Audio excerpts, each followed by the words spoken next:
If you have watched my video on ham radios explained, you'll know that the power output is directly responsible for the range of your radio. So that makes things simple. Pick the radio with the most power and you're good to go. Problem solved. There is a small issue though. Some of these devices are reported to have less power than they actually produce. It's a common practice to have reviewers post photos of them measuring the output power with a number less than what was advertised. The source of the issue is that most of these radios are often sold by third parties and they sometimes false advertise to one-up the next seller and boost their sales. If you don't want to sit through the whole video, feel free to jump to the final results using the timeline below. We're going to take a look today at some of the most popular budget ham radios and test them and see if they actually hold up next to their advertised numbers. We have from 5 watts all the way to 15 watts. Let's go.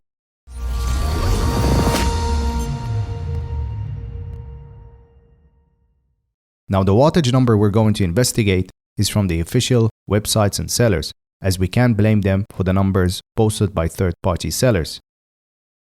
The device we're using to test is the Surecome SW-33.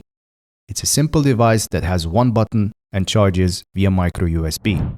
It measures frequencies between 125 all the way to 525 MHz and measures power output up to 100 watts.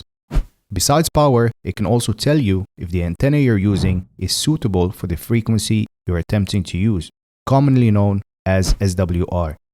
In the SWR test, we want to see small numbers. The smaller the number, the more suitable the antenna is. 1 to 1.5 is great and best case scenario. 1.5 to 9 means that the antenna is not good for the frequency. And 10 to 19.9 means that you should throw your antenna and start over. It's quite useful if you like to upgrade your unit and also test for antennas on the go. If you want to do this yourself, make sure that the radio is on high power. This is usually indicated by the letter H somewhere next to the frequency. Now let's start the test. We're starting from the lowest to the highest. So starting with the Baofeng UV-5R. This is the lowest in terms of wattage. It's rated at 5 watts, so we're going to do both the antenna and the wattage. We got a 25 watt 50 ohm dummy load. Now, if you're intending to do this test yourself, you're going to need a small adapter, which is a female to female SMA. It's a little bit stuck there, but you get the idea. I'll show you a photo here on the screen.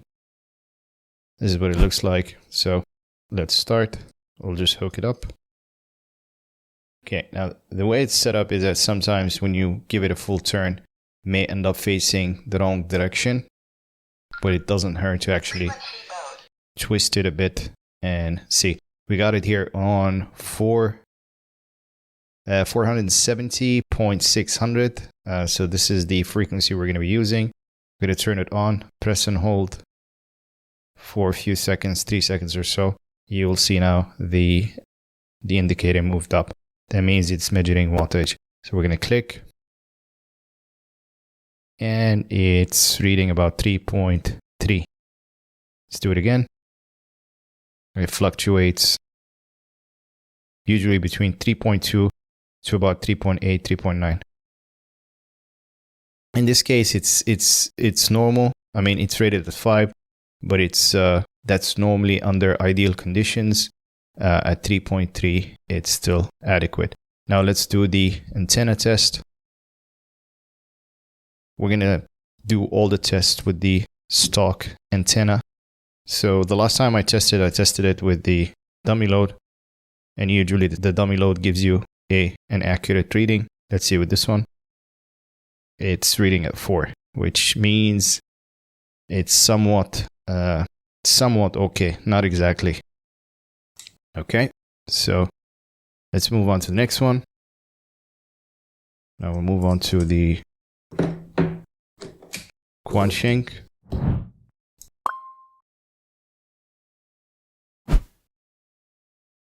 Okay, let's tune it into 429.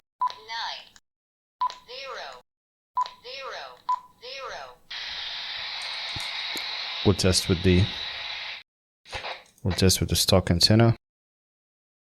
Okay, let's see now. So we'll start with power first. Let's click 4.1. 4.1. Okay, now let's test with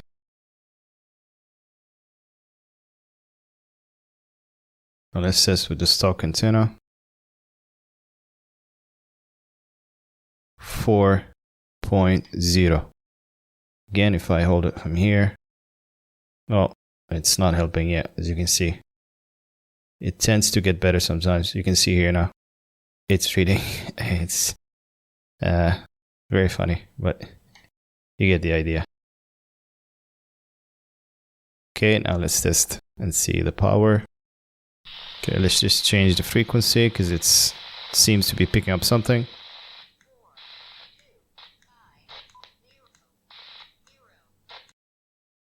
Okay, now let's test it here. So you can see if I'm testing the SWR, it's giving me a perfect reading. What we want to do is test the power output. So it's 3.8. Very, very similar to the Baofeng. Let's move on to the next one. We got the Radtel.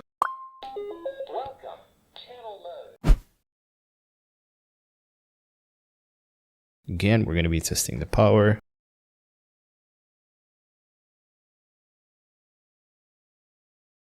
Okay, let's tune into 4.2.5. Okay, just to keep the test consistent, we're going to be testing it on the same range. We got it at 425. Yeah, it's reading at 4.7. So this is also rated at 5 watt and it's reading at 4.7. Now bear in mind, this has got a far bigger battery. I think this is rated at 3,800 milliamp hour versus, I think the Baofeng is a 1,800 and the Quansheng is around 2,000 plus. That also somehow contributes to the power output. So for the Radtel, it's scoring the highest and closest to the advertised number. Now let's check the stock antenna and see how it measures. Again, just press here. Press one more time. Okay. Let's press. Okay, it's 3.9 or 4. Again, if I hold it, there you go. So it's, if I'm covering the spot here, usually it gives accurate reading, but again, this has been my experience. I tend to get a better signal when covering this part sometimes. Okay, so now let's move on to the highest rated one.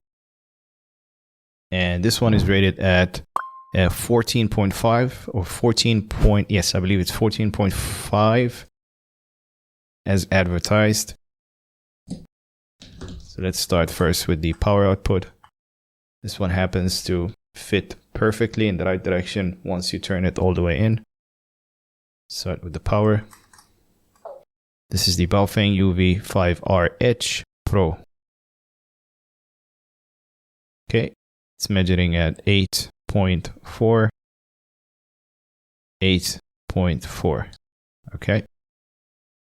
And this has been my experience as well. This tends to go the farthest when it comes to transmitting signals. I've tested it and I've managed to get through obstacles and buildings and houses, managed to get roughly 1 kilometer, somewhere around 0.6 miles, I think. Okay, and this is the last test. We're going to check the stock antenna. Click. Okay, so let's test it now. 4.3. Again, if I'm covering the spot here, I tend to get a perfect reading. That seems to be the case with all of them.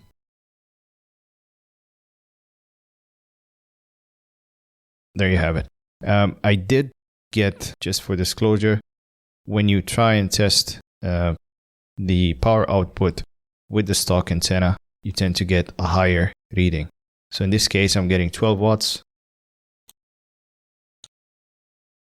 12.6, 12.4 watts if I'm testing with the stock antenna. But if I'm testing with the dummy load, it tends to give a lower reading.